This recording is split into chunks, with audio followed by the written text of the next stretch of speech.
É isso aí, Abel. Mais uma noite. Mais uma tarde para quem não já é tarde. Queria pedir desculpas. Nós tivemos um pequeno problema técnico. 0102. Desculpa aí. Sabe que vocês habitualmente colocam o nosso episódio sempre ao vivo às 19 horas. Mas hoje tivemos um problema técnico, provavelmente com nossos. Como chama? Satélites que estavam com problema. Muito provavelmente. Mas não tem problema. A gente problema no nosso satélite. Agradece que vocês continuem conosco agora, 19h35. Um novo episódio, né, Abel? Mais hoje um episódio. Hoje é o 48º episódio. Estamos chegando quase no número 50. Que maravilha, né, Pias? Não, impressionante. Fala, Abel. O nosso Podplas é um podcast de saúde e bem-estar. Nós queremos já iniciar agradecendo a GCA Estética por nos patrocinar, por acreditar no nosso projeto. E hoje, Dia Internacional da Mulher. Parabéns a todas as mulheres que nos assistem. Realmente, um mundo sem vocês não teria a menor graça. E eu queria que parabenizar... o mundo diz que divide em 50% de homens, não, de mulheres e 50% de filhos delas. Filho delas, né? Achei interessante isso é a grande verdade, né? Fala, Bel. Você sabe que Vinícius de Moraes dizia assim, né? As mulheres não foram feitas para serem compreendidas, elas foram feitas para serem amadas. Isso verdade. Que disse Vinícius de Moraes. Bom, mas vamos lá. Hoje nós temos um nosso convidado no Dia Internacional das Mulheres. Você vai apresentar seu convidado já? Apresentar. Você não vai convidar para deixar um like? Não vai ignorar hoje isso? É porque assim, né? Como nós já estamos atrasados, eu pensei, eu vou passar por cima. Mas já que então vamos voltar. Não, volta.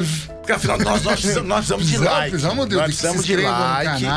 Que se inscrevam no canal, que divulguem nas redes sociais. Eu acho isso mesmo. Isso que a gente tenha cada vez mais acessos para que a gente consiga sempre progredir no canal. Então, inscrevam no canal, deem o like e divulguem o canal Podplas pros amigos, pros parentes. No Dia Internacional da Mulher, quem que nós convidamos para estar conosco então, hoje? Hoje nós temos o cuidado de convidar uma pessoa extremamente especial, o Dr. Arnaldo.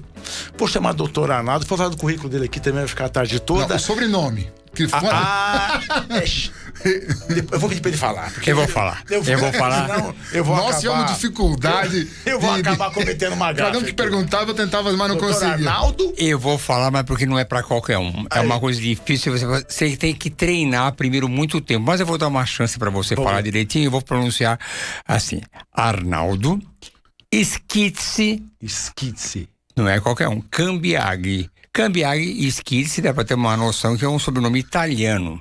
E o meu maior orgulho é que eu tenho 2 netas e mais um neto a caminho. E a minha neta com 6 anos falou: como é que é o nome do vovô? Ela falou Arnaldo Schizzi Cambiaghi. Mas que maravilha, porque ela não tem nem esse sobrenome, é só meu esse. Mas não é para qualquer um, as pessoas têm dificuldade, não é fácil. E olha, tenho amigos meus de muitos anos que até estudaram no colégio comigo e até hoje vacilam para falar: pô, mas você estudou italiano, eu estudei num colégio italiano. Eles têm dificuldades, mas agora é a última chance. Quero ver você repetir. Arnaldo Schizzi Cambiaghi. Bárbaro. O Arnaldo, você também tem ascendência italiana, né? Eu tenho, mas meu sobrenome é mais fácil de ser pronunciado, né? O da minha esposa é mais difícil. Pascalicchio não é tão... É difícil escrever. Mais do que falar, que é fácil, escrever é difícil. Agora, o meu Piassi é mais fácil. É mais fácil. Agora, Arnaldo, mas... Com esse nome, como é que o pessoal te chamava? De Arnaldo só ou você tinha alguns... Não, me chamava no colégio Arnaldo, e eu estudei num colégio Dante Alighieri, que é um colégio italiano, aqui em São Paulo, para quem está assistindo. Todo mundo faz parte do curso Teatro Italiano, então as pessoas tinham noção. Então, geralmente ficou o Cambiaghi, as pessoas pulavam o Schizzi, e quando eu quero perguntar como é o meu nome, eu falo Arnaldo Cambiaghi. Eu omito o Schizzi, que eu tenho muito orgulho, mas tem um detalhe muito interessante e incrível. Essa história é bom se contar. Há um tempo atrás eu tinha um apartamento no Guarujá e vendi para um advogado. E aí ele me trouxe, ele providenciou a escritura, a minha documentação, e ele mostrou: olha esse nome aqui, Arnaldo Cambiaghi. Esse cara é o maior estelionatário. Então eu vou escreve o Schizzi, porque existe um Arnaldo Cambiaghi que não é do bem.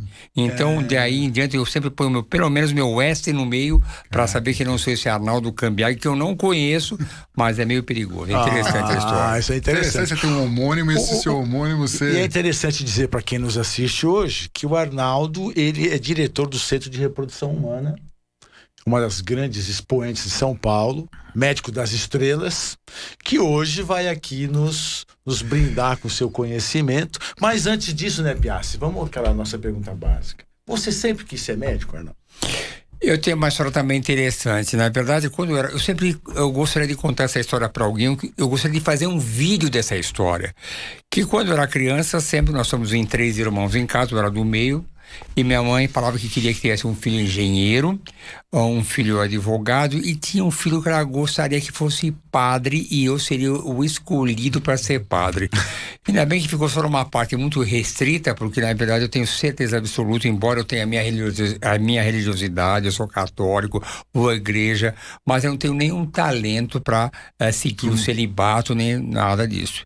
Depois, aí essa história é mais interessante ainda. Quando eu estava hoje contando para uma paciente que mesmo quando a pessoa não é grande coisa no colégio, ele pode dar certo, é o meu caso. Quando eu estava no colégio ainda, eu repeti de ano, ficava de recuperação, eu tinha uma banda, tocava muitas vezes, fim de semana. E no primeiro ano de vestibular era comum quem veio de um colégio bom como eu, como Dante Alighieri, entrar de primeira, e eu não entrei. E aí eu dei uma vacilada, e quando fui fazer o segundo ano de cursinho, eu fiz para a medicina e para a agronomia. Porque diziam, não, você faz agronomia porque você vai casar com uma filha de um fazendeiro, vai ser rico. Eu fiquei encantado com essa ideia. Com a possibilidade. Mas eu mantive o cursinho, e naquela época a Santa Casa era separada do grupo, e eu fiz Santa Casa, eu entrei na Santa Casa, acabei fazendo medicina. E daí em diante, eu fui fazendo a medicina, e aí vem uma coisa que vocês comentaram sobre o Dia da Mulher. E eu sou muito claro em dizer para você o seguinte: eu acho que ninguém mais deve festejar esse dia como eu. Por quê? Eu amo as mulheres, eu vivo às custas das mulheres. Se não fossem elas não tinham nem o que comer. Elas que sustentam todos os meus privilégios da vida. Tenho mulher e tenho 3 filhas, 2 netas e um neto agora a caminho. Então ninguém mais vai valorizar as mulheres, que eu tenho um amor grande. E quando eu fui nos meus critérios de escolher a ginecologia na faculdade, eu tinha algumas opções. Seria cardiologia, poderia ser uma. Eu gostava de cirurgias, mas não cirurgias muito longas. Então, e eu também falava, esse negócio de tratar de homem não dá certo. Homem é muito chato. Até hoje, quando eu digo o que atrapalha as minhas consultas ginecológicas, eu falo isso com franqueza, porque eu falo para elas. Viu? Você que está nos acompanhando. Eu falo com franqueza. Eu acho que quando é o marido. O marido, geralmente, ele é um empecilho, ele cria dificuldades. Não são todos. Mas tem os mala. Tem. Mas um dos meus critérios... Dos maridos. Não, mas eu tenho. Mas quando eles vêm acompanhando, eu faço uma observação sempre do comportamento do marido. Hoje mesmo comentei, quando o marido entra na frente da mulher na sala, eu já faço algumas análises. A experiência já vai fazendo a vai olhando como é o perfil dele. E aí tem alguns que eu faço aquela minha brincadeira simpática para eles durante a consulta, mas no final eu falo, quando ele não fala nada, não pergunta nada, eu sempre falo para ele: você é o marido ideal que qualquer médico quer ter. Você entrou quieto e tá saindo calado. Parabéns. Eles dão risada, sabe? Voltou de brincadeira. Você sabe que você falou uma coisa. Não tem aquele paciente que entra com o marido e o cara entra assim, ele senta na sua frente e fica assim pra você e não fala um A. É esquisito, né?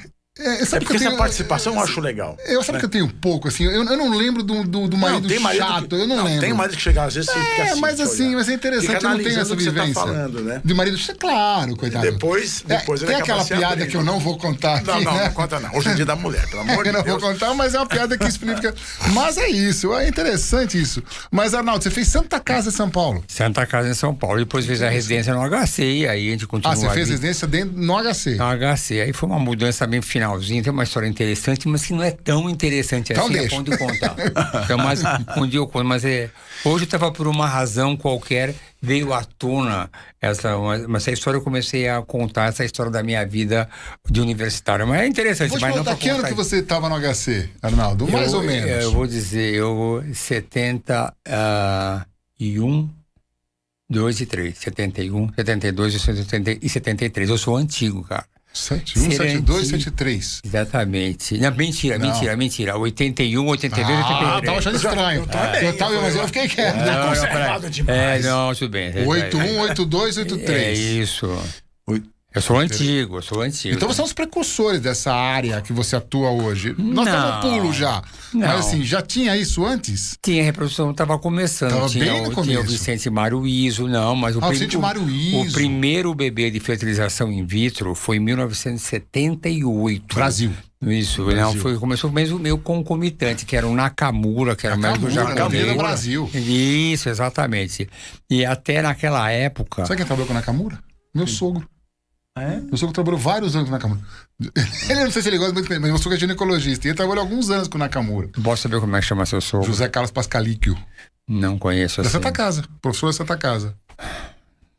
Não vou Muitos anos ele tá lá. Mas assim... Santa Casa eu fiquei de 73 a 79 na Santa Casa.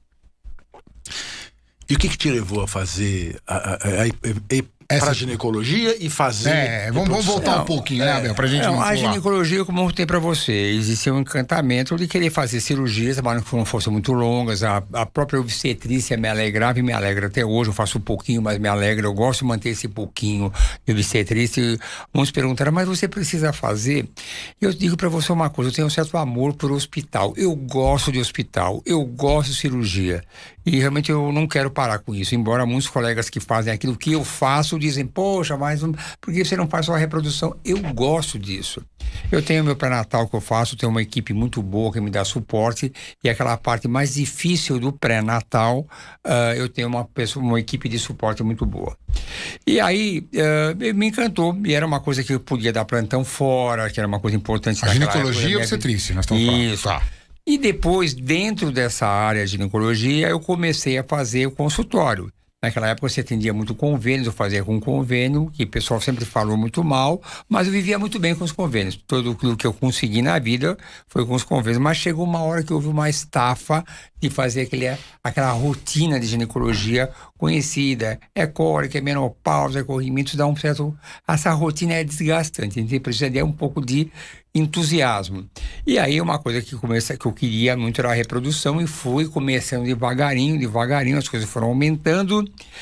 E aí eu de repente estava na reprodução, mas eu posso contar uma história interessante, como tudo na vida acontece ao acaso. Não é por acaso, mas são coincidências da vida que te levam a alguns acontecimentos. Você encontra alguém no meio do caminho? Não, eu vou dizer, naquela época, mas veja só, naquela época, olha que coisa, isso é muito interessante, eu gosto de contar essa história. Eu trabalhava no INPS, que era o SUS. O INPS é uma coisa antiga. Sim.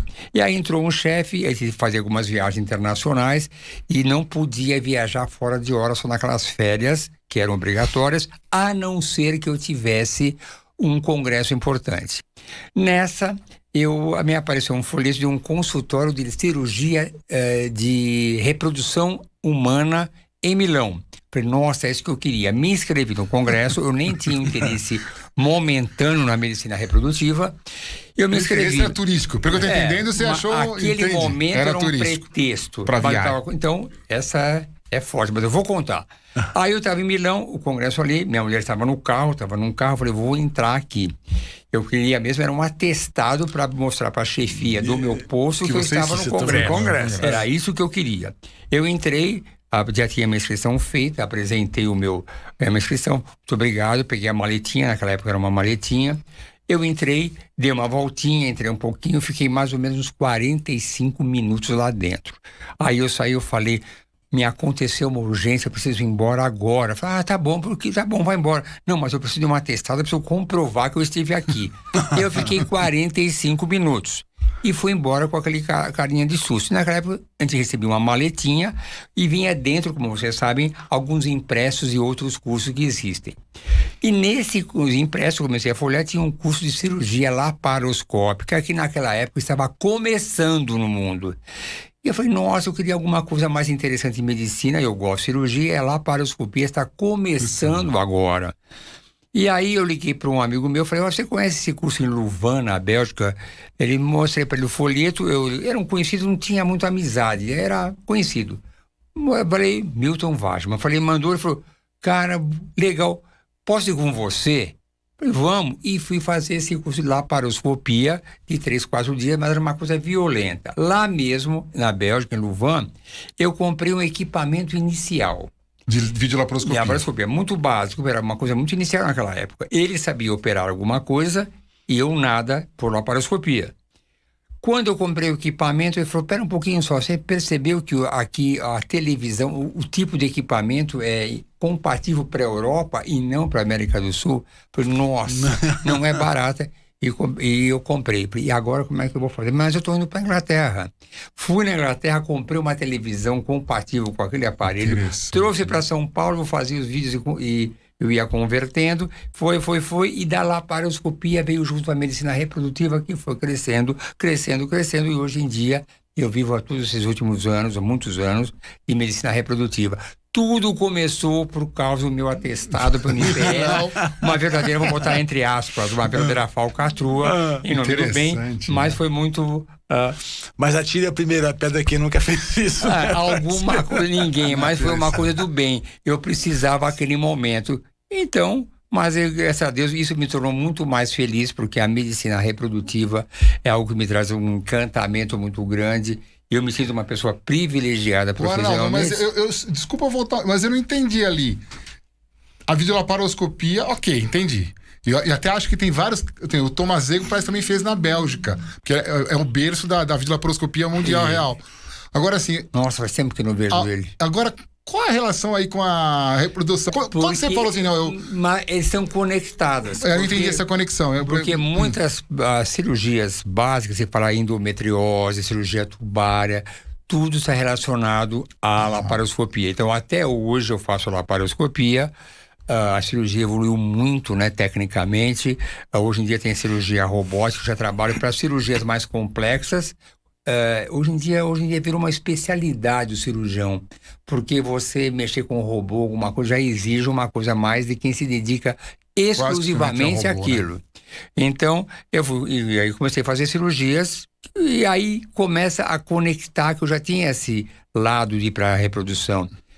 Eu tenho endometriose, aí começa a ficar comigo. Tem não sei o que lá. Então, a endometriose... E qual era a escola dessa reprodução? Quem é que era o tutu? Tinha uma escola de reprodução? Tinha uma especialização? Não, olha, para você ter uma coisa interessante, não tinha. Eu fui aprendendo mesmo com sangue, suor e lágrimas, de modo geral. Nessa época, porque eu tinha os meus colegas que faziam reprodução, e aí eu começava, tinha o apoio deles, eu fui indo, sempre me interessei, eu me joguei para valer. Não fiz uma coisa especializada, super especializada. E mesmo em laparoscopia, eu fiz muitos progressos, até um momento de fazer esterectomia, coisa mais sofisticada, né? Mas aí acabou uma hora que esse tipo de paciente não me procura mais, já que meu tipo de paciente não é paciente que quer tirar o útero, pelo contrário, eu sou um médico que preserva a fertilidade. Então, hoje em dia, tem miomectomia, ficou mais dessa maneira, e cirurgias mais avançadas em endometriose, que tem tido um avanço muito grande no diagnóstico, no tipo de tratamento que compromete intestino e outros órgãos, eu faço em conjunto com o cirurgião geral, porque eu vou na parte ginecológica, mas eu preciso do suporte dele nessa parte mais avançada. Mas a verdadeiro coração mesmo, eu entreguei para a medicina reprodutiva, que é uma coisa que me encanta até hoje. Eu sou muito feliz porque eu não consigo perder o entusiasmo. Eu sou impaciente e quem me conhece sabe que eu sou irrequieto. Até eu acho que a vida é muito interessante, né? Algumas pessoas falam, você trabalha muito. Eu falo, trabalho muito? Não. Eu não tenho nenhum problema em trabalhar, porque eu tenho muito entusiasmo e gosto do meu trabalho. Eu dou um exemplo contrário, aquelas pessoas que gostam de cozinhar, né? Acho que ficam se você me mandar cozinhar, Deus me livre. Eu prefiro muito mais ficar aqui atendendo meus pacientes. Eu gosto da conversa delas, eu gosto de resolver. E o prazer que a gente tem de ter aquela mulher ou aquele casal que luta por um filho e você consegue dar aquilo que eles tanto querem. Até no meu Instagram eu botei uma frase que tem uma boa repercussão, que é a pura verdade, porque eu acabo sendo sincero naquilo que eu falo, eu exponho meu sentimento. Que eu coloquei que a expressão máxima do amor de um casal é o desejo mútuo de ter filhos. E baseei nisso num simples conceito claro, pela luta que eles têm, E eu comparo muito até com cirurgia plástica numa questão financeira. Que eu falo, é muito duro para os pacientes que vêm aqui. Porque se você vai fazer uma cirurgia plástica, você paga aquele valor e você observa uma mudança na sua vida. Que a gente sempre espera que seja do bem. Sim, claro. O meu paciente que vem fazer um tratamento de reprodução assistida gasta um valor muito grande, eu digo de 25 a 35 mil reais, e pode não levar nada. Fez o tratamento e ficou sem nada. A culpa não é minha, eu sei que não é, mas é muito duro para ele aquele empenho, não só físico. Lembro sempre que esses casais, e eu pego um exemplo das minhas filhas, que eu tinha um apartamento na praia, elas tinham uns 12 anos, andava numa cadeira lendo alguma coisa e escutava a conversa dessas menininhas de 12 anos. Eu vou casar com 25 anos, eu vou ter tantos filhos. Então o planejamento familiar, muito mais da menina que do menino, começa aos 12 anos. E as pessoas fazem aquela programação de quando conhece alguém, começa a namorar, programam alguma coisa da família. Tanto é que eu fiz um livro infantil, um livro que eu fiz com um cartunista, um livro que eu contei a história normal dos casais que se conhecem, planejam, querem ter filhos, querem primeiro viajar, querem ganhar mais o dinheiro, comprar um apartamento. Então está no planejamento ter filhos, está no planejamento. Aí chega aquele primeiro mês não vem, segundo mês não vem. E eu falo que naquela época a gente chama que o sangue menstrual são as lágrimas do útero por não ter engravidado.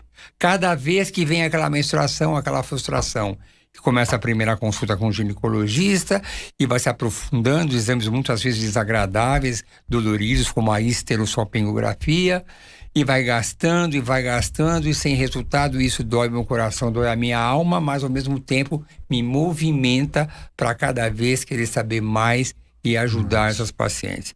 Da mesma maneira que eu choro com elas pelo resultado negativo, eu me alegro muito porque quando tem aquele resultado positivo, que graças a Deus hoje em dia, em média, dá 60% ao mês. Isso que eu ia te perguntar, 60%? É variável de acordo com o perfil.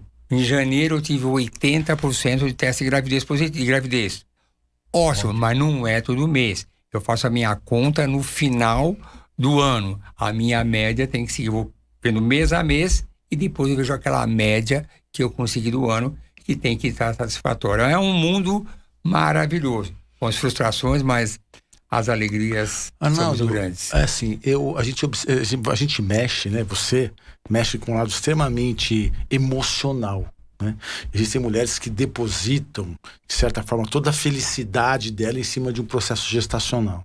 E como você muito bem colocou, às vezes isso não obtém sucesso.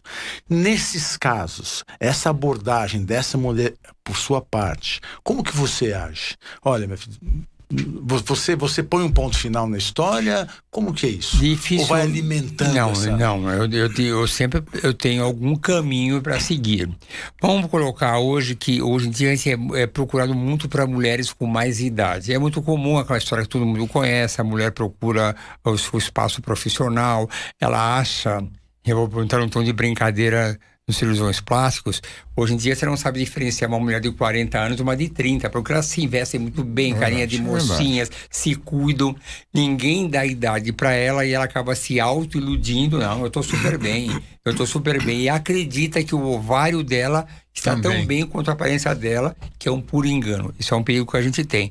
Começam a adiar, muitas falam que não querem ter filhos, e eu sempre falo, você vai querer ter filho um dia, isso é fatal, vai querer ter um filho.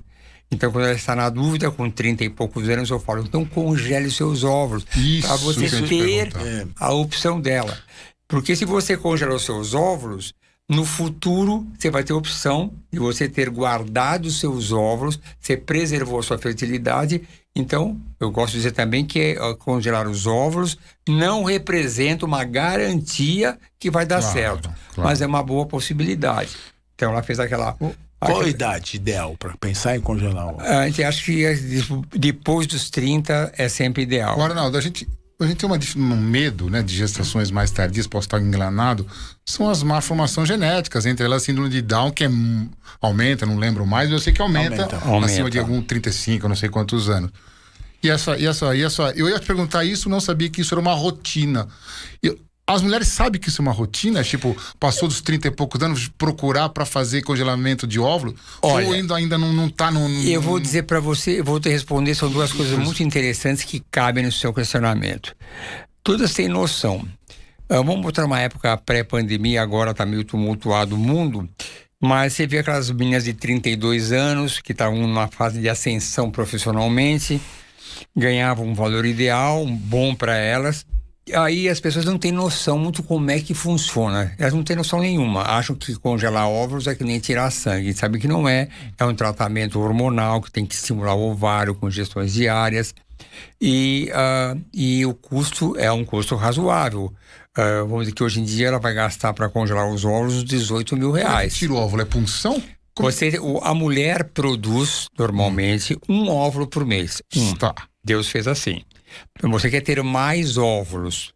Então, é uma pergunta que sempre eu obrigo elas me fazerem. Eu brinco assim, que você tem que me perguntar quantos óvulos você precisa ter congelados para ter uma chance de 65%. 16 a 18 óvulos. Então, nem sempre numa primeira estimulação você consegue esse resultado. Então, elas vão vendo, nossa, todo esse trabalho, ela já começa a fazer uma conta, eu ponho numa época pré-pandemia, porque ela pensava, poxa, mas com esse dinheiro eu vou para a Europa, será que precisa agora? Não dá para esperar um pouco mais e começam a adiar. Então, isso é uma coisa que é importante, mas a gente frisa, hoje em dia a mídia fala isso, congele seus óvulos. Eu tenho mesmo uma hashtag, esqueci, congele já, uma coisa assim. Não fique adiando, porque o envelhecimento dos óvulos, a perda da fertilidade, ela é cruel com a mulher no decorrer da idade. Após os 35 anos, já tem um declínio, vai chegando perto dos 40, essa ladeira abaixo é muito mais íngreme, e a gente se preocupa com isso. Mas desculpa, acho que não, não, pode perguntar, não, tá ótimo, mas emendando com essa parte sua, um dos progressos da medicina reprodutiva é a mulher quando chegar aos 40 anos. Eu tenho muitas mulheres aí que vem na nossa fala inicial, que da preocupação com síndrome de Down é uma preocupação, é que você pode ter um filho com alteração cromossômica. Então, eu suponho que uma mulher de 41 anos me procure porque quer engravidar. E aí eu vou falar para ela, se você quer uma gravidez segura nesse aspecto, a gente faz fertilização in vitro e faz análise genética do embrião antes de colocar no útero. Isso já é eticamente correto, liberado. Perfeito. Isso é uma coisa normal, é praticamente uma rotina no dia a dia. Você tem que conversar, lógico, os prós e contras, porque não tem nada perfeito no mundo. Claro. Você estimula os ovários dela com medicação, você aspira aqueles óvulos no laboratório, eles são fertilizados com o espermatozoide do marido, eles evoluem no laboratório até o 5º dia, pode até o 6º, 7º, mas vamos colocar 5º dia. No 5º dia, se tira algumas células da região externa do embrião, do ectodermo, região externa. Você congela o embrião, manda para o laboratório de genética e ele manda o resultado. Imagine que essa mulher teve 4 embriões. Foram os 4 para análise genética. Aí ele me responde, olha, o embrião 1 e o embrião 3, embriões aprovados são normais. O embrião 2 tem uma anomalia cromossômica e o 4 também. Conclusão, o 1 e o 3 são embriões saudáveis. Olha que interessante. Eu vou te fazer uma pergunta que agora permeou agora na nossa conversa. Existem alguns testes genéticos, mapeamento genético, que são propostos por algumas empresas aí, que fazem tendência a câncer de mama, BRCA1, BRCA2, várias outras doenças que eu não sei todas, mas até Alzheimer, parece que eu consigo pegar e fazer uma dosagem minha, ver se... Quer dizer, nesse teste genético do embrião, do ectodermo, ou seja, na parte externa desse... Eu conseguiria fazer um teste genético completo para BRCA1, BRCA2, Lifraumene, para tudo? Eu conseguiria? Essa pergunta é muito interessante. Então, vamos analisar o seguinte. Existem as doenças cromossômicas, que é a síndrome de Down, é doenças que vê o número de cromossomos, que são trissomias, e as doenças genéticas. É possível sim, mas na grande maioria das vezes as pessoas não vêm pedindo, fazendo um mapeamento genético. Imagine que o marido tem uma doença genética que ele traz da família e não quer passar para esse filho. Então aí sim, a gente faz um estudo genético dele, localiza o gene, então é um instituto de genética que vai fazer essa avaliação. Sim. aí faz uma sonda específica para aquele gene que eu estou interessado em saber se tem, e aí ele procura esse gene se tem naquele embrião ou não. Tem a coreia de Huntington. A coreia de Huntington é uma doença grave, que a pessoa tem problemas mentais gravíssimos. E ela sabe que a mãe tem, e aí o pai tem, e não quer que o filho tenha isso. Ele sabe que ele é um portador. Eu não quero ter um filho com esse problema. Então aí você vai localizar o gene e você vai excluir esse gene dos próximos filhos dele. Isso já está na rotina?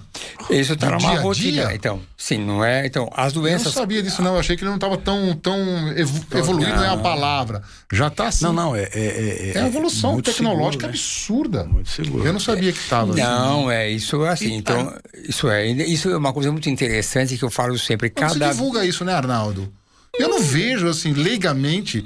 Provavelmente medicamente, nos vossos congressos, deve se falar muito. Assim, mas normal. Legalmente, eu assim, não vejo mas falar depende, disso, não. Eu acho assim, uma coisa que eu falo com frequência é que a medicina cada vez mais você tem que saber muito sobre poucas coisas, né? Então... ultra especialização. Então tem coisas que são... Então é muito. Eu lembro quando estava na residência, tinha o Bozinho que falava, daqui a pouco vai dizer que eu sou especialista em ovário direito, do esquerdo eu não entendo mais nada. Porque ao menos detalhes. E sexo então nem se fale. Tipo, masculino, feminino, isso é coisa básica, então. Sim, mas isso era sempre normal, mas desde junho o Conselho Federal de Medicina proibiu o conhecimento do sexo do embrião. Agora, junho agora, 2021. Agora, porque exatamente existe um problema ético de conflitos, né? De a pessoa procurar um tratamento de reprodução assistida porque eu quero um filho homem. Então isso é uma coisa que virou um exagero, aí você começa... Mas acontecia com muita frequência. Sim, acontece. Isso é simples, né? Você consegue ver se vai ter síndrome de Huntington, não consegue... Eu tinha um amigo que tinha 3 filhos, não queria ter um menino. Tentou, veio gêmeas, 2 meninas. Ele tem 5 filhos. Gêmeo natural? Não, gêmeo natural. Veio 5 filhos. Isso é outra coisa que o Abel falou, que outra pergunta, que a gente sempre discute isso e vê que alguns pacientes, e vê de familiares, quando faz a inseminação, não sei como é que se chama isso aí, o FIV, coloca 3, 4, 5, e aí a chance de ter gêmeos ou trigêmeos aumentava muito. Né? Hoje não está mais assim, pelo hoje jeito. Em dia, embora o Conselho Federal de Medicina mantenha uma regra antiga, conforme a idade, até 35 anos, 12, depois é 3, na prática, hoje em dia... Você coloca um ou no máximo 2. Isso pela essa evolução tecnológica, imagina isso. Então, a recomendação inicial é 1. Não sei o que, se existe, alguns querem 2, até 2, 3 não. Aumenta a chance real se você colocar 2? Essa é a pergunta que mais me fazem. Todo domingo eu faço uma live, eu ponho... até eu estou fazendo até um comercial, mas pode fazer, por favor.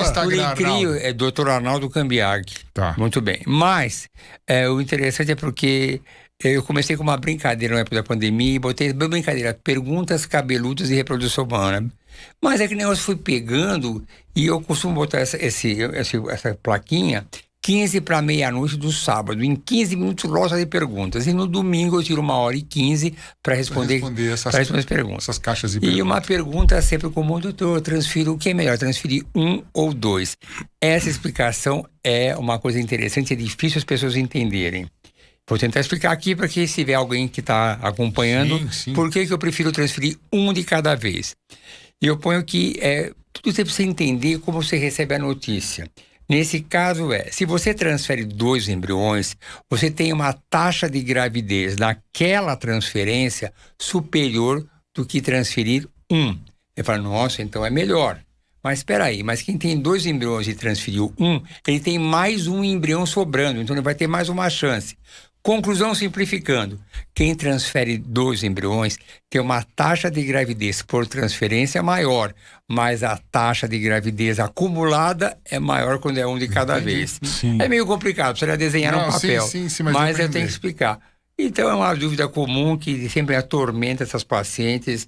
Elas, coitadas, elas vivem em tormento. Eu gosto de responder porque eu tenho um prazer em ajudá-las. Eu imagino. Arnaldo, e a polêmica dos embriões que não serão usados. Que não serão usados.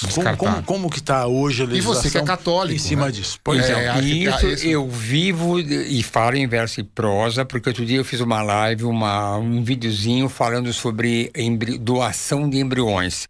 Porque eu tenho um outro tipo de paciente, são pacientes mais velhos, o marido tem um problema de sêmen também, e ele, tendo uma fase financeira, cansado, pergunta: doutor, eu quero gestar, não tem algum embrião já prontinho? Então, eu ponho o que eu defendo: perante a ética, você pode descartar embrião. Perante a lei, você pode descartar embrião. Mas embrião, para mim, é vida.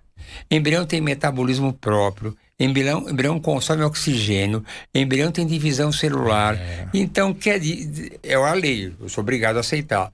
Mas não está no meu coração achar que é uma coisa boa. Então, sempre quando alguém fala que vai descartar o embrião, se você não quer doar para alguém, eu passo a minha conversa, porque é aquilo que eu sinto pela minha fé, pela minha religiosidade. Quase uma adoção, né? Sim, quase uma adoção. A diferença é que a criança formada tem milhões e lá tem meia dúzia de células. Né? Não, então, a diferença é que, é lógico que o gestar, isso é uma experiência que única, na vida. Imagina. Ela incorpora aquilo na vida dela. E aquilo que eu falei para você, mulheres mais velhas é muito mais comum e frequente. Eu tenho um setor na clínica só de ovo-doação, porque o marido tem um sêmen normal, é ótimo.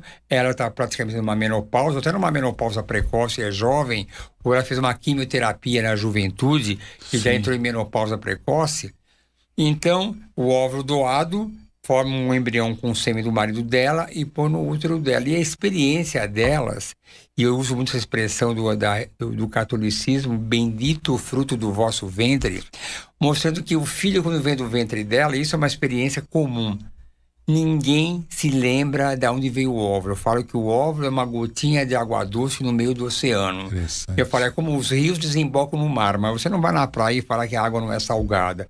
Se evaporou e o que vale é aquilo lá. Sim. Isso que o Arnaldo falou de congelação para oncologia, cada vez mais frequente isso, né? A gente vê muitos pacientes que vão fazer, né, pré-químio, Deixa eu te fazer uma pergunta, Arnaldo, baseado nisso que você falou, que me chamou muito a atenção, de você, doar já o ovo, né? Doar já o óvulo. O embrião. O embrião pronto. Para pacientes de mais idade.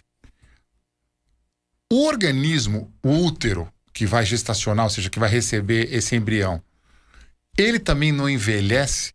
Ou seja, eu fico imaginando assim, porque a preocupação que a gente tem maior é que esse embrião seja oriundo de uma paciente de mais idade e, com isso, todos os distúrbios oriundos desse envelhecimento do óvulo e do espermatozoide. Mas vamos imaginar que o homem do casal congelou os espermatozoides, a mulher congelou o óvulo aos 20 anos. Então, os dois estão jovens. Aí faz o embrião jovem. Só que vai plantar uma mulher de 60 anos, 70 anos. Esse útero, ele desenvolve uma gestação normal? Não sei se eu fui claro na pergunta. Pelo final. Existe uma regra ética também, que a gente não vai em idade tão avançada. Pelo Conselho Federal de Medicina, há um tempo atrás, eles limitaram até os 50 anos. Não sabia. Mas isso houve uma evolução, porque vocês conhecem melhor. 50 anos teve uma mulher de 52, 53 anos, que são lindas, maravilhosas.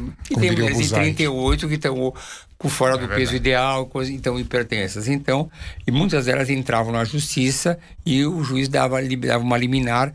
E elas diziam que ninguém tem o direito de impedir que ela fique grávida.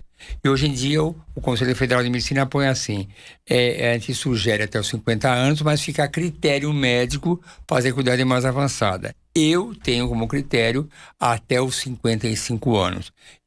Mas antes eu faço uma avaliação clínica para que eu tenha certeza que ela está em ótimas condições de saúde.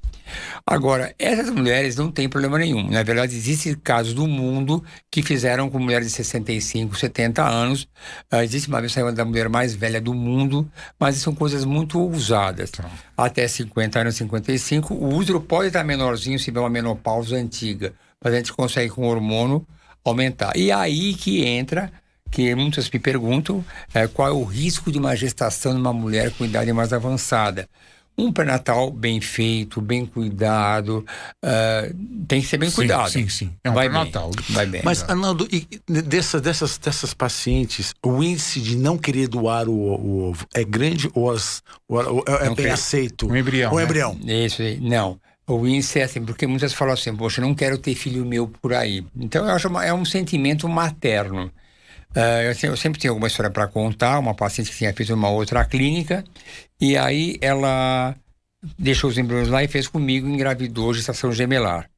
E aí ela não queria mais, o marido, sem desconhecido, achou que era pegar lá o embrião e ia jogar. Não é assim. O embrião, você pode ser transportado de uma clínica para outra, mas ninguém entrega na mão do paciente.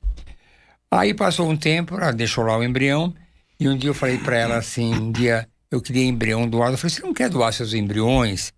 Ah, doutor, não vou doar não. É que nem filho meu, tá lá. Tem aquele sentimento de ver os filhos dela e associar com o embrião congelado. Então, ela é como se estivesse doando o filho dela. Depende do sentimento dela. Mas nessa vídeo que eu botei, que está no meu Instagram, eu botei que muitos casais querem doar o embrião, e eu defendo isso, porque o embrião é vida, e os embriões devem ter direito a nascer numa casa, ser amado. Eu tive um caso de um casal que recebeu o embrião doado, era um casal do interior. Eles tinham uma vida assim, vamos botar que ele era marceneiro, uma vida humilde, mas eram pessoas muito boas, muito boas. Um encanto de pessoas. E ela engravidou, ela ficou tão feliz, e eu pensei quando via aquele casal, se fosse um embrião, eu gostaria de nascer na casa dele. Agora eu tô pensando no enredo de novela mexicana. Por quê? Vamos imaginar, porque assim, você permeia ali a região mais diferenciada de São Paulo. E aí minha esposa, hipoteticamente, temos 2 embriões que eu doei. Aí eu tenho filho com ela desse embrião. Aí a gente tá num restaurante, chega um cara exatamente igual ao meu filho. Ou seja, muito parecido fenotipicamente. Ou seja, o aspecto externo dele muito parecido. Pô, esse cara é meu filho. E aí, como é que funciona isso? Aí vamos imaginar que eu seja uma pessoa que tem uma fortuna para dividir. Ele teria direito a essa fortuna? Nada. As coisas não tem. São muito claras. Porque assim, o embrião, ele não tem, nunca ninguém vai saber quem é o pai e a mãe dele. Não vai saber. Na verdade, existe... Se o DNA vai dar positivo. Não, existe... É exatamente igual ao filho. Você entendeu? O enredo que nós estamos... Maluco. Então, isso é pra você saber. Você sabe que eu acho até que o Brad Pitt é meu irmão, cara. Eu sempre tive essa... Mas a semelhança tem. Eu achei... Eu sempre, quando eu olho o Brad Pitt, eu falo, esse cara... algum laço genético. Que é assim, cara. Mas você entendeu o eu entendi, mexicano? Mas tudo existe um aspecto legal. Vou dar um exemplo para você. Quando uma mulher vai usar um óvulo de doadora, ela... Não quer ver o que eu vou... quando vai usar banco de sêmen. Então, o marido que autoriza usar banco de sêmen tem que assinar um papel. E assim, no começo, eu tenho medo, doutor, mas... E se daqui a 10 anos ele fala que o filho não é dele, vai falar que eu saí com outro, e o filho ele não é o pai. Não é assim. Você tem um documento que está escrito que ele autorizou e assinou para que autorizava. Então, ele é legalmente o pai, ponto final. Ele pode falar o que ele quiser, mas ele é o pai. Não adianta falar. Sim. Agora, isso eu entendo, isso eu compreendo bem. Mas agora, se você vê, se doa aquele embrião, está documentado que o embrião é doado. É claro que numa situação... Aí eu vou dizer uma coisa, existe algumas coisas que querem botar na lei que toda criança tem o direito de saber quem são os pais biológicos. Essa é a preocupação. Se essa criança cresceu, está com 25 anos e veio me procurar, e ela quer saber quem foi que doou o embrião. Em primeiro lugar, eu só vou fazer isso se tiver com uma autorização judicial. Aí eu não posso fazer nada. Você tem isso, você tem registrado, tudo isso documentado. Tem, então isso aqui. Agora, é claro que o que vai entrar em conflito é que essa mulher que doou o embrião, ela também tinha a certeza que não seria revelado que o embrião era dela. Nós ainda não passamos por uma situação como essa. Eu acredito que se vier alguma lei dessa, vai ser para começo agora. Mas o que passou, se ela doou o embrião com a garantia que não seria revelado o nome dela, eu acho, sou juiz, sou advogado, que o juiz não pode obrigar a contrariar uma coisa que já foi previamente... E agora... Fala. É, assim, uma mulher que recebe um embrião, eu não acho que ela vai dizer a essa criança depois que foi um embrião. Então, é isso que era a pergunta que eu ia fazer. Por exemplo, vamos imaginar que eu seja... Minha esposa, nós somos loucos para ter um filho japonês. Olha... Eu posso implantar um embrião japonês? Se for uma opção Você sua... entendeu? Então, mas aí... Teoricamente, sim. Pode, vai assinar um papel... Se for negro, árabe, eu posso implantar? É um direito seu. Você vai ter um papel. Lógico que eu vou me proteger, né, como médico, que você quis isso, para que não haja depois uma ele fez errado, ele fez uma coisa, ele me enganou. Não, você aqui assinou. Existem alguns problemas, né, porque quando a gente faz com um óvulo doado, nós somos muito atentos aos detalhes. Que esse óvulo doado tem uma similaridade física com a mãe, e o tipo de sangue tem que ser compatível com o casal. Por exemplo, se o casal for A e O, eu não vou pegar uma doadora B. Entendi. Muitas mulheres falam, mas eu vou contar. Eu, como conheço a vida, eu falo, você pode contar, mas você não sabe se vai contar. Porque quem tem filhos sabe, e minhas filhas são ótimas, bárbaras, perfeitas, mas você sabe que você pode ter um adolescente revoltado, com problema, vai contar que o óvulo não é dela, e pode ter um problema maior. Então, eu vou fazer de maneira mais perfeita para ter a semelhança física, e hoje em dia existe um termo chamado epigenética, que é a capacidade que o organismo tem em fazer que alguns genes se expressam e outros não. E esses meses no útero dessa mulher vigora a epigenética. Olha, a mulher começa a ter a capacidade de expressar alguns genes. De modular o gene dela no embrião. Você sabe depois... Eu tive casos interessantíssimos, igualzinho. E às vezes muitas pacientes, essas que recebem óvulos doados, ela não conta para ninguém, é um segredo dela e do marido. E aí eu já vi uma que veio a mãe junto, e aí a mãe não sabia de nada, ela falou, nossa, igualzinho a você, né, minha filha? A boca igual. Essa semana tá uma discussão de epigenética, né? Tá nas mídias sociais, da dieta epigenética. Mas nossa, assim, mas isso é outro, pelo amor de Deus. Quem tá nos acompanhando tá vendo assim, mas é interessante que o meio... Não, mas o que ele falou é muito interessante, porque o meio... Sim, programação metabólica. É muito interessante isso. Porque é interessante, porque assim... Imagina essa sua colocação. Eu quero um filho japonês, como você colocou. Sim, não. É factível. Agora, eu fico imaginando que um termo de consentimento livre e esclarecido para você deve ser um livro desse tamanho. Detalhadíssimo. O advogado tem que ficar vendo todos os detalhes. Porque a gente é muito preocupado. Acho que no dia todos os profissionais da saúde têm essa preocupação. Sim. Aquilo que você não falou, não disse direito, não, sabe? Então tudo isso é muito complicado. Tem que ser muito claro, e tudo que eu escrevo peço para o advogado ler. Porque você sabe, Bernardo, tem um trabalho, até foi um colega, um cirurgião plástico que fez, que uma consulta bem feita, direcionada, ele pesquisou, a paciente só guarda de 25% a 30% do que você disse. E no seu caso, é importante que ela guarde tudo, porque são muitos detalhes. E essa cobrança pode aparecer depois. Aí agora eu vou chegando... E os casais homoafetivos? Como que você conduz isso? Isso também aumenta cada vez mais. Aliás, eu adoro, tem os dois casais homoafetivos femininos e os homoafetivos masculinos. A gente procura, e tem muita incidência. Casais homoafetivos femininos é muito mais fácil, porque elas dependem de um banco de sêmen. Então, quando vem essas duas moças, eu sempre pergunto, de quem vai ser o óvulo e de quem vai ser o útero. Porque muitas vezes elas querem pegar um óvulo de uma, fertilizar com um banco de sêmen e colocar no útero da outra para que elas dividam a maternidade. Isso não era possível, mas hoje em dia a ética permite. Então, para homem é meio complicado, porque eles têm sêmen. Eles dependem de um óvulo, de uma doadora, até aí vai bem, mas tem o útero de substituição, que as regras são muito rígidas. Quem é que pode gestar para uma outra pessoa? Tem que ter parentesco até 4º grau. O oposto do óvulo doado é o anonimato, não deve saber. Na verdade, o Conselho Federal de Medicina, a partir de junho de 2021, autorizou irmã doar para tua irmã. Eu não gosto muito dessa ideia também, porque as pessoas vivem em perfeita sintonia na vida, você não sabe no futuro o que pode acontecer, uma desavença. Então minha tia que é minha mãe, você não é, mas é um direito dela. Quando alguém quer isso, eu faço meu sermão, aquilo que eu acho que é certo, ela pode aceitar ou não, mas eu vou. Agora, quando você põe para gestar um bebê, já é mais complicado. Até 4º grau, pode ser mãe para cima, irmã oprima. Ou seja, não pode pagar. Não pode pagar. Não pode aluguel, não existe. Nos Útero Estados de Unidos aluguel. pode, né? Existe Alguns países, algumas né? Alguns regras. países podem. Sim, nos Estados Unidos você pode. Eu digo. Pode até comprar órgão lá, né? O americano é um pouquinho business demais, né? E o lugar para onde mais as pacientes iam, para que onde que é? Ucrânia. Ucrânia para uso de substituição. E saiu agora há pouco na televisão casais que tinham ido buscar o bebê que era deles e ficaram presos lá, mas conseguiram voltar. A Ucrânia, a ética é muito liberal.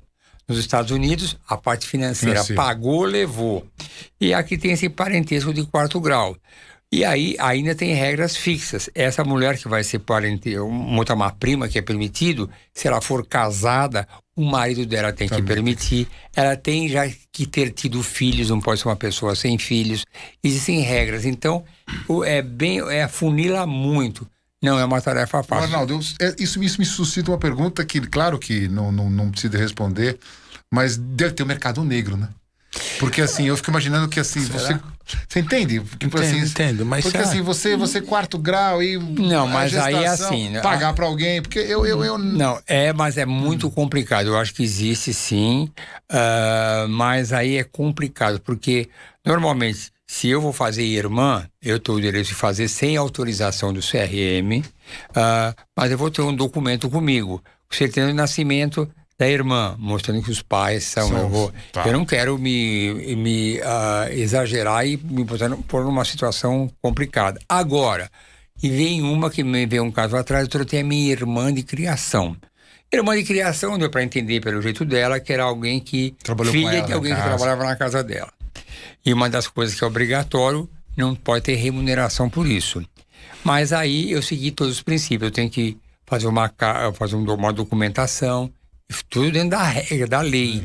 E tem no CRM, existe um grupo de médicos que vão avaliar se está de acordo ou não.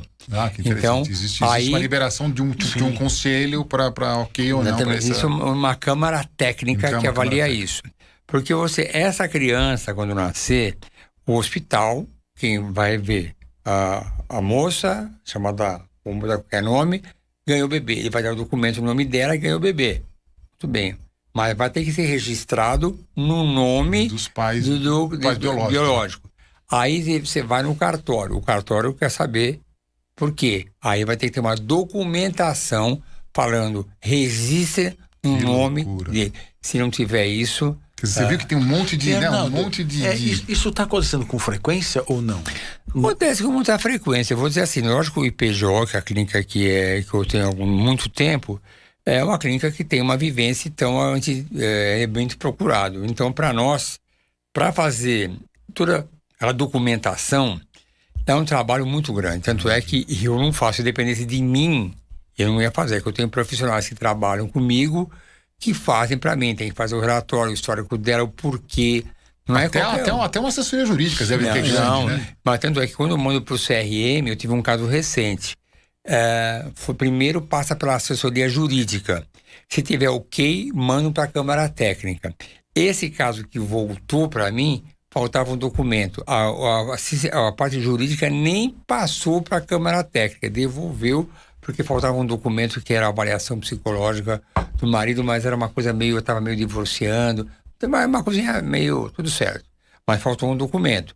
Sim, a gente tem que fazer tudo dentro da lei, porque dá muito trabalho. Essa documentação, inclusive quando é feita, a clínica cobra, porque é um trabalho administrativo pesado, muito pesado, são horas de trabalho. Isso demora muito, esse processo todo? Demorou mais. Hoje em dia, com uns 3 meses, você já consegue. Ronaldo, gestação masculina é só história de filme. Não existe, não tem como colocar no peritônio, não existe. Nada, não existe. Então, o que a gente escutou aí uma vez aí na mídia que saiu balela. Não, só se for transgênero, que aí pode ser. Tudo bem, mas já tem de casais transgêneros também. É uma coisa mais rara, mas pode. Se for um hermafrodita, alguma coisa assim. Mas aí tem que ter o útero, tem que ter útero. Sem útero não tem gestação. Aproveitando a nossa audiência aqui, voltando um pouquinho, qual é a maior causa de infertilidade hoje? Essa pergunta que eu ia fazer. Essa pergunta é fácil. A idade da mulher. Isso é um problema que no mundo inteiro a maior causa é a idade da mulher, que avança cada vez mais. Eu posso dizer para você que tranquilamente, pelo menos 60% das minhas pacientes têm 40 anos ou mais, que é o meu grande desafio. E por isso que essa parte de óvulos doados, doação de óvulos, cresce muito. E isso é muito interessante. Você me explicou, como é que tira o óvulo? É punção abdominal? Transcutânea? Não, é transvaginal. Transvaginal. Ultrassom transvaginal, você estimula o ovário, os folículos, ao invés de um, crescem vários folículos. E aí você vai vendo pela dimensão o momento certo de ser feita a coleta. No dia ela é sedada com Propofol. 10, 15 minutos, você pega um ultrassom com um guia, com uma agulha, você vai olhando no ultrassom. Então, o ovário, com o peso dele, fica muito próximo da vagina. Então, a agulha passa pela vagina e vai ser a cada folículo... Você não vai pela trompa, você vai transparente vaginal. E vai até lá. E aí, esse óvulo é aspirado, cai num tubo de ensaio como meio de cultura, e ele vai para o laboratório imediatamente. Quando acabar a aspiração, ela vai falar, olha, hoje eu colhi 12 óvulos. E infecção nesse procedimento? Não tem, na verdade é o seguinte, antigamente a gente usava um antibiótico profilático, agora, devido às regras da Infecto, não precisa, passa uma boa asepsia. Não tem. Qual a maior quantidade de ovos que você já captou numa eu 55, 58, mas tem gente que colheu mais, 55 foi uma vez só. A média que a gente quer colher é que... Com a idade da mulher, cada vez se colhe menos óvulos. Ontem eu colhi 2, dia 3, hoje foram 12, ontem também foram 25, mas esse 55 era um caso excepcional. Tem que a gente já colheu 65, mas esse é um caso, mais de 40 alguns casos, mas... E a endometriose, onde entra nessa história? A endometriose é uma doença que afeta muito vamos dizer que como causa de infertilidade chega até 50% daquelas mulheres de idade jovem. Tanto é que faz parte da minha rotina de pesquisa da causa da infertilidade, pesquisar endometriose. Então eu comento num vídeo meu, eu fiz até um vídeo sobre isso, que o diagnóstico de endometriose você consegue acertar em 80% na primeira consulta. Eu valorizo muito a consulta, examinar a paciente. O paciente vem e fala para você, faz parte do meu questionário que eu faço pré-consulta. Tem cólica? Média, fraca ou alta intensidade? Aí eu começo, alta intensidade? Tem dor para ter relações? Tem dor. A barriga fica inchada? Fica muito inchada. Aí eu pergunto, dói para evacuar? Dói. Bom, você tem endometriose profunda e comprometendo o intestino. Só na clínica já, só na rua, né? Aí eu olho aqui, teve uma que viu recentemente, tem dor na relação? Tem. Eu botei o dedinho no exame de toque, peguei, dói aqui, ela falou, ela tinha um nódulozinho de endometriose. Aí fez o diagnóstico, eu acho que eu complemento com uma ressonância magnética ou um ultrassom com preparo intestinal, e aí a gente vai aí dar a evolução e a conduta de acordo com as necessidades do paciente. Aliás, uma coisa que a gente põe lá como clínica como é que é? Esqueci a sigla, mas é tratamento baseado na necessidade do paciente. Se essa mulher tiver 2 filhos, tiver dor pélvica lancinante, que dê uma péssima qualidade de vida, cirurgia para corrigir. Eu não tenho filhos, então primeiro preserva a fertilidade, aí depende da idade dela, do depois... Então, cada caso O Arnaldo, a gente tinha uma regra, que eu não sei isso, quando eu fiz medicina, não faz muito tempo, mas...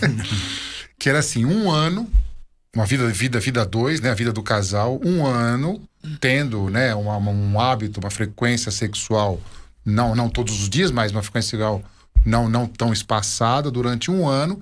Se não engravidasse, aí, entre aspas, dava o diagnóstico de, entre aspas, infertilidade de casal. Isso ainda se usa? É tudo, assim, em primeiro lugar, assim, a regra sempre foi que um casal com uma vida sexual ativa... 2, 3 relações sexuais por semana. Isso acontece hoje em dia? Não. Já saiu algumas reportagens com problema de internet, Instagram. Os casais não vão dormir na hora certa, cada um lado diferente. Então, já saiu que o número de relações sexuais médias por semana diminuiu para nenhuma, uma coisa mais rara. Isso é um acontecimento médio. Agora, depois você fala, pode esperar 1 ano? Bom, quem chega para mim já não está esperando 1 ano, mas aí tudo vai depender da idade. Se a mulher tiver 28 anos, é jovem, você pode esperar 1 ano, 1 ano e meio é normal. Se ela tem 40 anos, Faz uma avaliação mínima, né? Qual que é a influência do estresse? Eu tenho tanta vontade de engravidar que não engravida. Isso é real ou é meio balela? Assim? Eu não acho balela, não. Claro que não, mas o controle da ansiedade é algo inevitável. Impossível. Né? Por quê? Isso eu falo, não adianta fazer terapia, porque uma mulher, por exemplo, vamos botar a mulher e o homem, mas mais a mulher, quando ela quer engravidar, ela não quer engravidar daqui a 1 ano e meio, ela quer engravidar agora. Então, e você vê muitas situações assim. Vou contar uma história que foi muito bacana, interessante, que ela não conseguia engravidar, era uma moça muito simpática, era aquela paciente que está acima do peso, mas convicta daquilo. E eu como doce porque eu gosto, sempre assim de boa, mas sem uma simpatia. E naquela época a gente punha 2 embriões, normal, e essa história que é bom que você precisa me perguntar também. Eu coloquei 2, mas um deles se dividiu em 2. Ela teve trigêmeos. Então, quando você põe um embrião, existe 1 a 2%, dividido em 2. Aí ela ficou com trigêmeos, era muito simpática, fui fazendo o pré-natal dela, e aí no finalzinho internei porque era um parto prematuro, e aí ela muito simpática, falou, um dia eu liguei, olha, eu vou só mais tarde, eu falei, tudo bem, mas onde eu fui amarrar meu burro, tô com falta de ar, não consigo respirar. Eu falei, escuta, você sabe quantas pessoas queriam estar no teu lugar, um hospital de alto padrão, ar-condicionado, televisão, TV a cabo? Ela falou, é mesmo, né? Obrigado, José, foi simpática ela. Bom, essa moça ganhou os trigêmeos. E aí, passou um tempo, ela me volta por uns 6, 8 meses. E o marido tinha um sêmen ruim. Foi esse o motivo pelo qual fez fertilização. Como é que pode? Trigêmeos. A gente não dorme, sexo não dá, né? Não tem sexo, só quer dormir. Aí vem depois de 6 meses, sabe aquela transa tipo, acaba logo que eu quero dormir? Engravida, doutor! Agora, né? Pois é. Então, aí eu falo, porque a carga emocional, provavelmente, que ela tinha, aquele compromisso de ter relações sexuais, isso que mata os casais que querem ter relações, que querem engravidar filho. Hoje temperatura, né? Hoje não, hoje pode, espera um pouco. Então, a paciente tem aquela relação sexual, imaginando o sêmen penetrando no útero, na tuba. Então, Eu sabia o epônimo disso daí, de aumento de temperatura e aumento da coisa. Então, tem um nome. Tem um epônimo famoso, eu esqueci o epônimo, mas eu vou lembrar. Veia, muco cervical, tem hoje em dia teste de farmácia de LH, pico de LH. Tem, mas isso vai desgastando psicologicamente. Imagina. Então, você vê muitos casais que, por algum momento, se desliga. Então, eu diria o componente psicológico. No fim desse ano aqui, tive uma paciente que estava próxima aos 40 anos e ela fazia fertilização, óvulos horríveis, embriões horríveis, se cansou, falou, eu quero usar óvulo de doadora. Tá bom. Achei que tinha indicação pelo desgaste dela, engravidou. Passou 3 meses, engravidou espontaneamente. Sim. E aí sempre eu falo, olha, como é que acontece isso? Porque você transou por amor, né? Porque antigamente era tudo aí, hoje sim, hoje não. Quando as coisas acontecem espontaneamente, eu falo sempre que Deus criou o sexo como um gesto de amor. As pessoas têm que se procurar pelo sentimento de afeto de procurar a pessoa. O lado original. Mas originalmente era esse o objetivo. Quando você fez sexo por amor, engravida com mais facilidade. Agora, por obrigação. E sabe que eu tenho uma paciente que ela tentou engravidar muito tempo. Quando ela desistiu, adotou uma criança, não deu certo. Essa história se repete. É uma coisa, é exatamente isso que ele está colocando. Agora, Arnaldo, deixa eu te perguntar uma coisa que eu acho assim, que você falou e o Abel agora ele comentou a mesma coisa. Quando o casal está programando o filho não vem, e de uma hora para outra o filho aparece, como você falou, adotou. A explicação é só psicogênica? Não tem pra você explicar, né? Tem muitos casos de pacientes que vêm fazer a primeira consulta. Eu tenho várias histórias dessas. Eu sempre uso o meu bom humor para essa situação. Faz a primeira consulta, eu estou engravidando naturalmente. Aí tem a minha frase. Agora você espalha por aí. Que eu sou tão bom, só de falar comigo já dá certo. É por isso que eu ia te perguntar uma outra coisa. Por exemplo, a gente vai escolher um cirurgião plástico. Aí a gente vê os resultados da mama, da face dele, do nariz. Você vai buscando. Aí você vai buscando. E o marketing de quem trabalha com infertilidade? Tinha um nome em inglês que tu falava, como é que era o médico que falava? Esterileuta, não era que chamava? Fala esterileuta ainda, era esterileuta. E eu sempre que meu irmão trabalhou nessa área também. Meu irmão chegou a trabalhar nessa área, mas ficou pouco tempo. Hoje já faz só medicina fetal. Mas ele foi para essa área também de... E a minha... Então, assim, aí as pessoas falam, meu índice de fertilidade é 60, meu índice de fertilidade é 70, é 80, é 90. E aí a gente começa a ver que, hoje em dia eu não sei, mas teve algumas clínicas que tiveram uma... Não é picaretagem, né? Na cirurgia plástica tem umas picaretagens. Sim. Mas teve umas picaretagens. Só que, assim, é um ambiente de picaretagem igual a cirurgia plástica ou hoje cada vez menos? Tô brincando, cirurgia plástica não é, não. Só foi um... Não, mas eu cada acho... vez menos. Eu sei aqueles casos famosos, eu não vou citar nome daqui. Não precisa. Mas se, tipo, o óvulo, pega o óvulo que não avisa para aumentar... Hoje diminuiu muito eu isso, acho né? que nós somos muito vigiados pela Anvisa, né? Mesmo que o indivíduo não tenha uma índole boa, ele não consegue, não dá. Entendo. Entendeu? Não dá. Porque é tudo contado. Tudo protocoladinho. A Anvisa vem, controla. E vem mesmo. Isso de quando começou? De 2010? Eu acho uns 10 anos pra cá. No começo, quando eles vieram na minha clínica... Era uma coisa bem... Era pesado. Então, era uma coisa constrangedora, porque apreensia como se fosse um bandido, entendeu? Então, era uma coisa muito constrangedora. Depois, eles começam a ver que tá tudo certo. Então, hoje em dia, eles vão lá de vez em quando, pedem uma coisinha ou outra, só pra... Mas não tem mais... Arnaldo, e as produções independentes? Produção independente é uma coisa muito interessante que eu gosto muito. Também é mais um detalhe que cresce por essa libertação da mulher, que ela vai chegando. Então é isso que é interessante. Eu vou conectar isso com o congelamento de óvulos. Muitas falam, eu vou congelar óvulos, eu não tenho ninguém, estou solteira. E eu sempre falo que elas gostam dessa frase, você tem que congelar óvulos para nunca utilizá-los. Porque tem aquele lado romântico, que ela tem alguém... Porque eu tenho certeza que todo mundo quer procurar uma pessoa para compartilhar a vida, faz parte do ser humano. E elas querem sim ter alguém. E aí elas falam, elas vão, congelam, e aí, lógico, vai chegar 40, 42, 43, vai apertando a alma, ela quer ter um filho e perdeu a esperança de ter um companheiro. Aí ela fala, eu quero fazer produção independente. Existem alguns tipos de produção totalmente independente e outros que não, digo, são relativas. Porque eu sempre converso muito com elas, não sou contra, mas eu falo, mas como é que é? Só você está sozinha? Seu pai, sabe? Sua mãe, sabe? Eu lembro de uma produção independente que eu fiz, que foi a produção menos independente. Porque vinha a mãe, vinha a tia, vinha a cunhada, todo mundo abraçando a casa. E ela teve gêmeos. Então, quer dizer, ela tinha toda aquela assessoria melhor que qualquer marido, porque nem sempre o marido é um cara que vai se dedicar. Então, é uma produção pseudo-independente. Mas é uma coisa que cresce, e essas que congelam óvulos, muitas vezes, elas estão numa expectativa de um dia ter alguém com quem vão ter filhos, e se não tiver, elas querem ser mãe como produção independente. Ô Abel, deixa eu te falar uma coisa. Fala. Você sabe que o meu antigo chefe, ele tinha uma história que uma vez uma aeromoça numa viagem para os Estados Unidos, ele começou a conversar, ele era muito conversador, e no meio da conversa, eu queria ter um filho, eu gostei de você não quer ser o pai? Sabe? E isso, eu lembro, falei, e aí, chefe? Olha, eu quase que pensei em levar o negócio a sério. Mas eu vou parar aqui, né? Para por aqui. Mas deixa eu falar, nós estamos 1h15, Arnaldo, conversando. E ainda tem tanta coisa para falar. E é um assunto, né?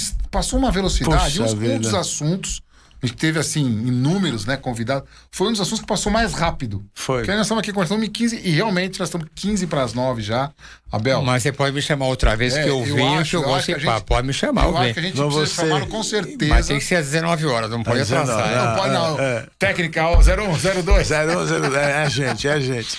Deixa eu falar só para finalizar. Então vai, Abel. A última pergunta. Agora, se você fizer uma pergunta que me interessa, eu vou contar. Não. Só para quem... Qual é o passo para procurar você? Uma pessoa que o fato dela não engravidar, certo? Como o Peço colocou, 1, 2, 3 meses, já é motivo para procurar o Dr. Arnaldo ou não? Eu acho que depende da angústia dela, né? Depende da história dela. Então, lógico, se você falar tem 40 anos, eu acho que ela tem que fazer uma boa avaliação, até para pedir de cara um espermograma pro marido. Eu falei que você ia fazer a pergunta e me dá vontade de fazer outra. A pergunta é, quem caminha pro Arnaldo? É o ginecologista do paciente ou ela procura direto o Arnaldo? As coisas mudaram. Hoje em dia, com as redes sociais, hoje em dia tá muito assim. Eu tenho Instagram, eu tenho site que mudei agora. Eu sou obrigado a estar lá. Então, hoje em dia, o primeiro impacto, sempre a pessoa vai ver quem é.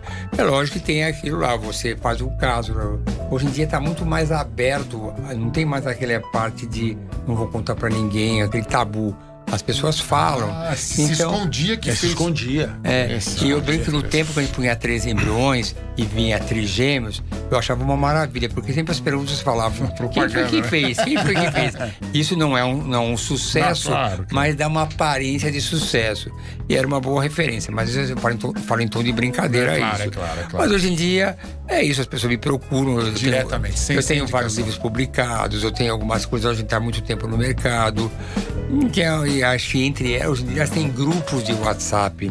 Demais. Conversa uma com a outra, uma fala do outro, que é o lado bom, mas a gente se preocupa sempre porque você nunca sabe a versão que alguém pode dar de uma história e você não sabe o que aconteceu, né? O Abel fez uma pergunta, já que não é que não houve resposta, mas a gente acabou trocando de assunto. Chega uma hora que fala assim, você não consigo te engravidar. Existe esse momento que você fala assim... Não, eu vou dar uma opção. O seu útero não comporta uma gravidez. O útero é substituição. Os seus óvulos não são capazes de gerar um bebê. Óvulo doadora. O sêmen do seu marido é muito ruim. Banco de sêmen. Perfeito. Sempre haverá uma alternativa. Ótimo, Arnaldo. Sempre tem uma alternativa. Abel, agradeça o nosso convidado. Arnaldo, muito obrigado. Eu que agradeço. Você hoje deu, pelos comentários aqui, foi bom, hein, Abel? muito bom. Foi um papo um papo gostoso. Para mim foi muito esclarecedor. Aprendi muito com você aqui hoje. Aqueles escupiaços também. E foi uma honra pra gente ter você aqui, Arnaldo. O orgulho é meu, né? Estar aqui feliz com vocês, com nomes como você aqui. Tanto é que quando vocês me convidaram, de prontidão, mas é só falar. E quando caiu dia 8 de março, eu falei, é tudo a ver. É tudo a ver. Dia Internacional da Mulher. Então vi que você ficou feliz. Gente, olha, vamos terminando, né, Abel? Agradecendo quem acompanhou nós em casa até agora, no Dia Internacional da Mulher. A todas vocês, um grande beijo, né? Um grande beijo. Mundo, né? Que vocês tenham aí uma noite agradável. E continuem curtindo o nosso canal, nos prestigiando, dando seu like e compartilhando. Doutor Arnaldo vai compartilhar lá nas redes dele. Vou esperar. Você sabe, Arnaldo, que o Podplas é o 4º videocast, né? Esse formato, o pessoal chama de videocast hoje, do YouTube de Saúde e Bem-Estar. Tá em 4ª colocação já. Eu tenho que botar já um link orgânico. Depois eu quero ver, eu vou ver se... Já tá lá no YouTube bonitinho. Já. Então amanhã já vou copiar, já vou botar lá ontem. Pessoal, obrigado. Arnaldo. Obrigado, viu? Obrigado pelo apoio. Semana que vem, Abel, sabe que ano que vem nós vamos ter um convidado, o professor Wilson vai falar para nós sobre geriatria. Ótimo. Vai ser assim, vai ser um bate-papo bem interessante sobre o envelhecimento, do nascimento ao envelhecimento. Vai ser Wilson muito Jacó Filho. Bacana. Semana que vem estará conosco. Muito Pessoal, obrigado a todos. Boa noite, até a próxima semana. Até a próxima 0102, Thiago, obrigado mais uma vez.